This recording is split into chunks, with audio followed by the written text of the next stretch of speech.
চাকরিচ্যুত ৯৮৮ জনকে চাকরি ফিরিয়ে দিতে জাতীয় বিশ্ববিদ্যালয়কে নির্দেশ দিয়েছে সুপ্রিম কোর্টের আপিল বিভাগ। আজ প্রধান বিচারপতি সৈয়দ রেফাত আহমেদের সমন্বয়ে গঠিত বেঞ্চ এই রায় দেয়। চাকরিচ্যুতদের পদোন্নতি সহ সব সুবিধা দিতে হবে। ২০১১ সালে জাতীয় বিশ্ববিদ্যালয়ের ৯৮৮ জন কর্মকর্তা কর্মচারীকে উচ্চ আদালতের নির্দেশে চাকরিচ্যুত করা হয়। এরপর দীর্ঘ আইনি লড়াই করেন তারা, কিন্তু লাভ হয়নি। চাকরি হারানোর পর তাদের অনেকে দুঃখ কষ্টে দিন যাপন করেন। এর মধ্যে কেউ কেউ মৃত্যুবরণ করেছেন।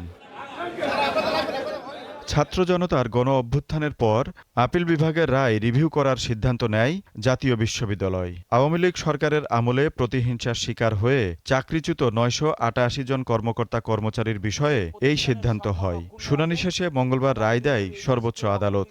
ধারাবাহিকতা থাকবে, জ্যেষ্ঠতা, তারা জ্যেষ্ঠতা হারাবে না। So far the benefit was concern, appellate division বলেছে ক্ষতিগ্রস্ত কর্মচারীদের এই দীর্ঘদিন চাকরিতে ছিল না এবং তাদের মধ্যে অনেকে মারা গেছে।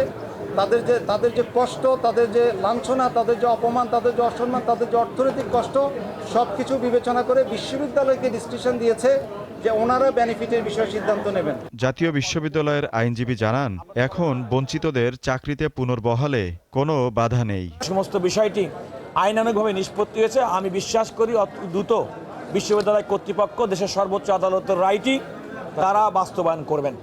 আর এই ক্ষেত্রে ওনাদেরকে চাকরিতে পুনর্বহালের ক্ষেত্রে এই মুহূর্ত থেকে জাতীয় বিশ্ববিদ্যালয়ের আর কোনো আইনগত বাধা নেই। ৯৮৮ জনকে চাকরিতে পুনর্বহালের পাশাপাশি পদোন্নতি ও সুযোগ সুবিধা নিশ্চিতেরও নির্দেশ দিয়েছে আপিল বিভাগ।